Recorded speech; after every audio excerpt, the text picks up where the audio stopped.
Welcome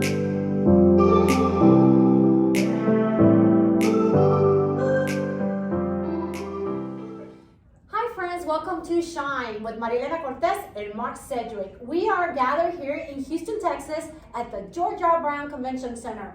Mark, tell us a little bit about what we're doing here today. Yeah, we're here at the NFB conference, the National Federation of the Blind conference. It's a really special occasion this time around. It's our second year here with Shine Podcast. First time we were in Louisiana. Some of you guys remember that first video. We're gathering some more podcasts, sharing some more light, trying to figure out what it takes to live a life with hope, even if you have no sight. Exactly, and this is Sailor Cooper, who actually we're co-recording. Yeah. I'm part of I host the Hope Without Sight podcast that features people who've overcome challenges in life and now live a life abundant, full of bliss. And I want to teach you the same. So welcome. Welcome. Welcome. Let's welcome our guest. Would you introduce yourselves, Gina and Miss? You're not wearing your name tag. Miss Carol and Miss Gina. Yes. Okay. Yeah, this is Carol Onsley. I'm actually here originally from Houston, born and raised in Louisiana. I have Usher syndrome type 2. I have a dual sensory loss of being deafblind. Mm-hmm. And Miss Gina, can you introduce yourself? Yes, hi, I'm Gina Tamburello and I live in Dallas now. And I was also born with Usher syndrome type 2A. So I have a dual disability, among some other stuff too. But anyway, we're here to talk about the deafblind. So thank you for having us. Awesome. Yes. You bet. That's a unique population. You know, that's a really unique thing to have both sensory situations. So tell us a little bit about maybe your origin story. Let's start with you, Gina. Where did your story start, and how have you come to where you are now? Oh gosh, well, I remember when I was about 5 years old and I was at my cousin's wedding and my mother was like, come on, we gotta go catch the flower, you know, the bouquet, right? So I'm like, well, Mom, I don't want to catch a fly. So, so she kept saying, you know, no, we're going to go catch the flower. And I kept thinking, okay, she's saying, why are we going to go catch a fly? I don't want to go catch a fly. So she discovered then that I must have had an issue with hearing. So that's how we found out about my hearing loss. Oh, wow. Oh, wow. But when I was 16 at my sweet 16 birthday party, and so nobody else can do this, but some of my friends and my brother, we decided to go wrap a house. I was living in Houston. And so anyway, there was a car that was following us. It was kind of, you know, late, you know, in the evening, 8, 9 o'clock. And so my friends and my brother, they started to run once they saw this car following us. I mean, we were in a safe, good neighborhood. And then all of a sudden the car turns the corner, but I couldn't see anything but a light. So I ran up to a house on the porch where a light was, because that's what I was able to see. So when that car turned the corner, you know, my heart was racing and everything. I was like, oh my gosh, what's going on? It was my mother. She was following us. Oh, wow. So when she noticed, you know how mothers are protective. Yeah. So when she saw me on the porch and everybody else left me, she was like, light went off and was like, okay, let's go check her eyes out. And that's when I was diagnosed with retinitis pigmentosa. Wow. And then they said I wouldn't be able to drive at night, but nobody ever told me it was progressive until I was 29. I was diagnosed legally blind. And because I kept missing steps and cars were kind of sneaking up on me while I was driving. And I was like, what is going on? So the doctor told me that, you know, you're legally blind, and I had to hang up my keys on May 17th, 1994, I think it was. Wow. And I had a 4-year-old. Wow. So before we continue with your story, I want to talk about Miss Carol's story. So can you tell us about your origin story? Yeah, Carol, please go ahead. Okay, yes. I was born in Sulphur, Louisiana, and I was 2 when they discovered I couldn't hear, because they would call my name out, and I wouldn't turn around. So of course, I had to go through the hearing test, and they discovered that I was hard of hearing. But I did not learn that I was losing my vision until I was 34. I was driving. I didn't think I had any issues, but one time I was out at a barbecue or something at night, and I couldn't get around. All of a sudden, I was hanging on to my friend. I said, okay, something's wrong here. Why can I no longer see at night? So, but it was not until 1995. I was, like I said, I was 34 when I found out that I had the RP, had Usher syndrome. So, and I kept driving. Fortunately for me, I kept driving until I was 50. Wow. Yeah. All right. Wow. You look so young. I didn't know you were over 50. Yeah. You look great. Also, you look beautiful. Thank you. But Yeah. isn't the importance Wow. of having parents that pay attention to us as children? Yeah. Yes. It's so important to pay attention to the little details, and that's why checkups are so important. You know, Absolutely. the annual checkups, and wow, that just brings so many memories Wow. to of a lot of my students who were not diagnosed with different things until maybe 4th, 5th, or 6th grade, or when I was in 8th grade. You know, teaching 8th graders. Sometimes it's not a teacher that'll notice. Sometimes it's not a parent that'll notice. But, you know, we need somebody to notice. Exactly. You know, and maybe it's not even us crying out for help because we think it's normal. It seems like you guys didn't even realize at first that y'all were different. Right. And so for somebody to notice, you know, for somebody to step up and say something that, hey, you know, maybe you need to get checked up. And you see, I know it's hard to accept your differences, but once you do, a diagnosis is not an end. It's only like a destination. Wow. It's only a chapter. It is. Yeah. And once you open that chapter, you never know where it's going to take Hello, you. And everyone. here you are Hi. at the Shine Conference. So what brought you ladies at the conference this time? Me? We're having an interview we're right now. live on a podcast. Is it Muslim conference? No, not here, no. I'm so sorry. That's okay, that's okay. We'll let it. I think you're getting close though. It might be the next room over, I I think think. it's 346. I'm not sure which one of It might be B, yeah, the next one over. Okay, perfect. I'm so sorry. That's okay, ma'am, no worries, no worries. Uh-oh, it came on. We're yeah. good editors, no worries. Okay, Yes, Mom, go yeah. ahead. So I was saying, it's amazing that once you discovered, now you're here at the Blind Conference, and what brings you to the Blind Conference? What are you sharing this year, or what are you learning? Well, for me, when I finally moved to Dallas and I had the opportunity to join many different low vision blind organizations, because Birmingham just didn't have that. NFB was one of the ones that I have been familiar with for many years, and I just decided, you know, it would be nice to come here to learn the different technologies, what they have to offer us now, because, you know, the things that I have right now is truly amazing with the hearing aids and the hearing aids that are associated with the app and the Comdex that I wear, you know, and then the visual aids. Everything that's out there is remarkable.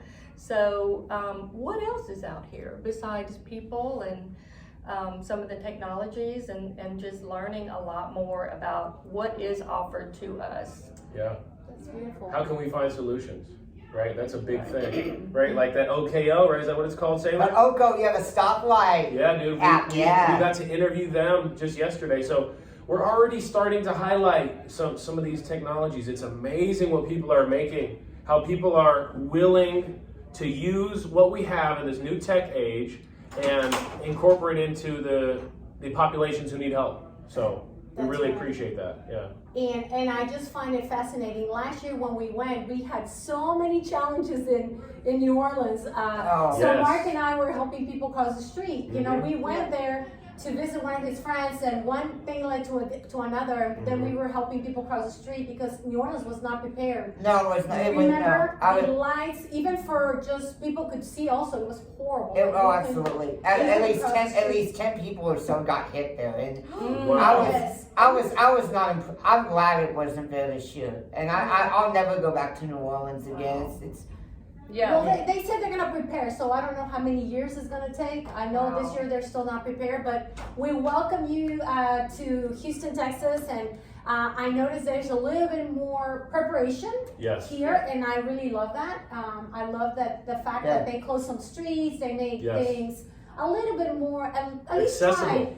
to be more accessible, you know, for people that need to have the extra sound or the extra visuals that they could see, or the lights. I see a lot of lights too. Yeah. I actually was there. That was my first conference, and I almost did not come to this year's conference because of the bad experience of the one in New Orleans. I thought, wow, I don't want to go through this again. Yep. And this has been a wonderful conference here in Texas and Houston. Awesome. Yeah. I'm really enjoying it. I just definitely much more accessible, and I'm really enjoying it. Yeah. Yeah. And you know, I'm so glad that you didn't let that fear and that bad experience overcome. Right. You know, I'm so glad you made it. You're here on the Shine Podcast. We get to share the light with some people. So let's go ahead and transition to that next part of your story. What are you guys doing now? How did you guys overcome your blind circumstance, the deaf circumstances that you were faced with? Good question, Mark. And who helped you guys to have a positive attitude? Because there's somebody who planted seeds, you know, maybe many people, but yeah, let's start with Gina. Well, even though, you know, I refused to catch a fly at my cousin's wedding, you know, my mom really tried to push the hearing aids on me at that time, and I would not wear them. Okay, she tried and tried, but I refused, and it really wasn't until I was 17. And so I'm like, oh my gosh, I can hear the leaves rustling. I can hear the birds singing, you know, almost for the first time. And so now I can't live without them. And, you know, the technology has changed with the hearing aids. And every time I think I have good hearing aids at the time, you know, I have to get new ones. And I'm like, oh my gosh, these are so much better. Oh, that's great. So yes, I'm very pleased with the hearing aids that I have now, and how it has the app that I can change in certain environments that I'm in. Oh wow. And my comm decks, because I can answer my phone through my comm decks that I wear around my neck. I can mute out sounds if I need to in order to hear the phone. So I mean, technology has been really good for me. Okay, and so as far as the visual impairment, when I did find out I was legally blind and had to put up the keys, that was a very depressing moment. And I take that back, it was 1996, 1994. And I'm thinking, you know, laying on the couch, being depressed. I have a 4-year-old. How am I going to get him to school? He hasn't even started school yet. Soccer games, birthday parties, you know, but you know what? You adapt to any circumstances that come in your life. So it took me a little while, and I'm like, you know what? I am not going to let this hold me down. No. So Amen. I'm just like, you know what? I don't need depression medicine. I got God in my life, and I'm like, He is just going to lead me in the way that I need to go. So I picked up, you know, I dusted myself, I picked myself up, and we had to move back to Birmingham with with my son's father, and learn, you know, hey, I'm gonna need help with rides, and then that's where life started right there for me, and it's been on the up since. Wow. You know, the visual impairment has been progressive, but there is still hope. And I just keep the faith, and I keep my fingers crossed, and I know something's going to happen one of these days. Amen. And Trust God. don't let life stop me. I'm all about fun. I'm all about sociology. Well, looking for people and friends and being social. My friends call me the social butterfly, and I'm on the go. My before the vision loss, my dad used to call me Gina Longlegs. Well, it stands to this day. I'm always on the go. Yeah. That's great. Yeah. Sounds like my mom. It seems like you and my mom could be good friends. Yeah. So, of course, before we close out the podcast, I want to ask a final question. My customary ending, but before y'all do y'all have more? Yeah, we need to ask. We gotta ask Miss Carol first, Miss her Carol. story Yeah, before we that's right. close out. Yeah. Oh my that's right. gosh, mine is not very fascinating. Well, for me, when my mother and my father discovered that I was hard of hearing, they refused to send me to Baton Rouge, just as back in the early 60s. So, you know, they refused to send me to Baton Rouge to the school for the deaf. So they had a bunch of, I think, people that got together in Sulphur, in which they had I guess went to the Fountain Center in Lake Charles. Mhm. Well, they were able to send a few of us to go and learn language and speech and, just gonna get a head start on our education so we could start speaking, because we were not speaking because we couldn't hear. Right. So, so since then, I have been pretty much mainstreamed, and so throughout my life, I guess, for my mother, my father had passed away when I was very young. So it's been the influence of my mother has really has motivated me and really pushed me to keep going on with my life and to live life. But again, I didn't discover until I was losing my vision until later in life. But I've always had a positive attitude in which you would just live your life and enjoy it, and just you have to just face the challenges that come your way, but you just continue to live and adapt along, as it comes. Yeah.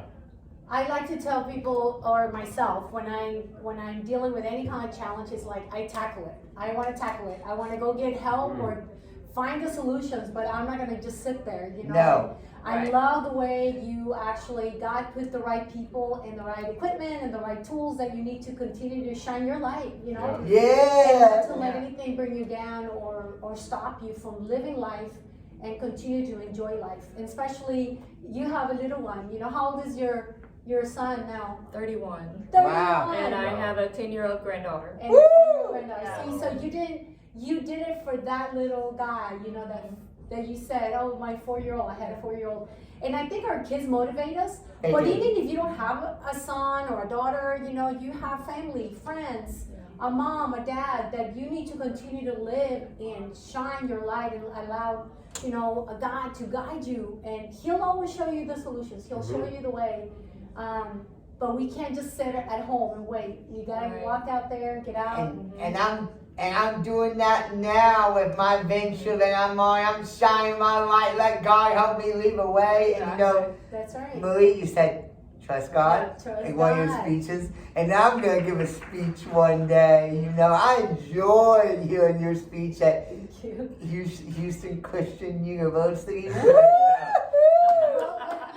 You have an amazing story too, and you've tackled your challenges. Yes, I have. And now you're shining your light through also your podcast, and Yeah. I love it. And I love that you're in our lives because you inspire us too. Yeah. That's right. You're awesome. That's right. too. And with employment, you just have to find the adaptive technology and the tools to get you, continue to be employed. And also, employers, they need to understand that we can perform job functions, and a lot of them don't. Exactly. Yeah. It's not Yeah. good. Give them a chance. Let them show up and prove themselves. Yeah. Yeah. We can find a way for them to contribute. We all have a gift. We all have a light to shine. So, whether you get employed to share your light and share your gift and help provide some value, or like Sailor's doing, he's going to he's become an entrepreneur. A business owner, yeah. Yes, and he's trying to make it happen. Mhm. And so he keeps sharing his light, and we will too. Yeah. Any final words? I got a really powerful question that came to me that I think we should share. We'll start with Gina. What do you want to tell to maybe the younger you, like the kid you, or the kids of today, the youth? What do they need to know so they can keep marching forward and not get stuck by fear or anger or depression? What do you have for them?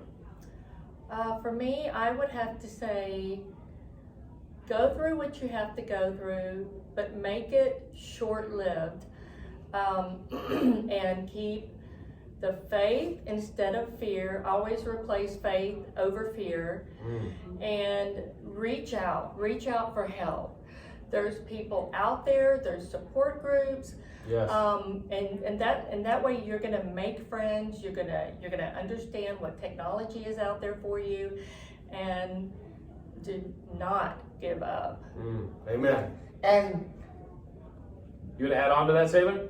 I want to add on, I'm going to ask a similar question. Okay. Wait, Carol, you responded. Now, Gina, I'll let you respond and I'll ask my Well, it's question. Carol's turn. Yeah, Gina already Yeah. went. So Carol, whoever went, Carol, you go. Yeah, it's a world of opportunities. You just can't let anything hold you back. You will discover that there is so many other people like you. who are going through what you're going through, and you have to find the people, like Gina mentioned, the support groups, and they are there. Nothing should stop you. There should be no obstacles that that you cannot overcome.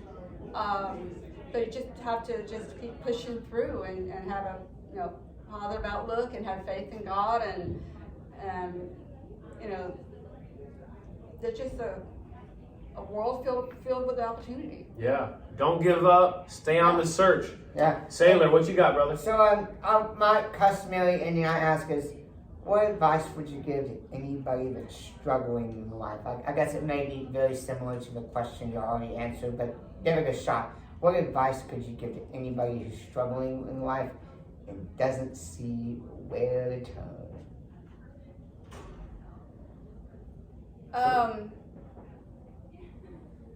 You just can't give up, and there's, like I said, there's just so many opportunities out there. You're going to go through the depression. There's always phases that you would go through. Yeah. But once you get out and discover that there are support groups and there is help out there, and also I do want to make a comment that I wish I'd learned. I wish I'd gone to conferences years ago and learned all the things that I'm learning here. I'm an older adult. So I just wish I did it when I was 20, 30 years ago. Yeah. I discovered all that was here for you. That's great. And, I wish I learned Braille. I wish I learned sign language so I can communicate with the deaf blind people. I'm still having to rely on, interpreters, but if I could join the group by learning sign language and Braille and everything, I could be, having more of a direct connection with them. Yeah. Well, it's never absolutely. too late. Don't forget that. Yeah. I just had a friend who's in her 60s and just graduated from college. Wow. And so she reminded me of, hey, it's never too late. And I think if you really want to, you start like baby steps. Start with one of the two, either sign language or Braille. Exactly. And just go ahead and give it a try. And before you know it, you'll be done with one, and then you start the next one. And Yeah. no matter how old you are, I know we can learn.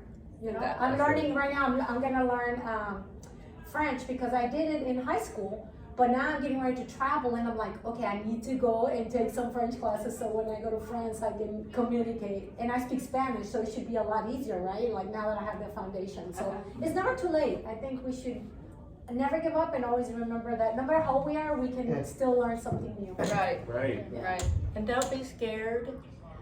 Do not shelter yourself. Do not let anybody tell you that you cannot do it. Just make sure you stay with people of the light, and you can overcome anything. Right. Yeah. Yeah.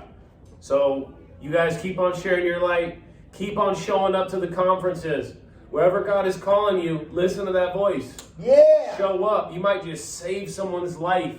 I've already been used by God. When I showed up, I talked to a man who needed some prayer, and we had a great conversation. And I really think that he shared some good words with me that can change my life, and I think I really shared some words with him about God that can change his life. So don't underestimate the power of what a little love can do, a little conversation can do, a little prayer can do. Don't underestimate that. And y'all keep on shining your light. Thank you, Gina. Thank you, Carol. Thank you, Sailor, my brother. Yeah. Thank Another you. year. Thank you for Thank you, Mom. inviting us. And thank you for joining us. Hopefully we'll see you guys next year. Remember, continue to shine your light. And Yes. no matter the And- trials in life, remember, God will show you the way. And also remember, never give up hope. You can truly live a life. My motto is transcend challenges, embrace bliss. Bliss is a word I use in my vocabulary. The sound of a word makes me feel so good. Amen. Yeah. Thank you. Till next time. We hope you feel renewed, inspired, and encouraged, like you can just carry on and conquer the world. Please hit the subscribe button on all platforms and tell your friends and family to do the same. Blessings to all.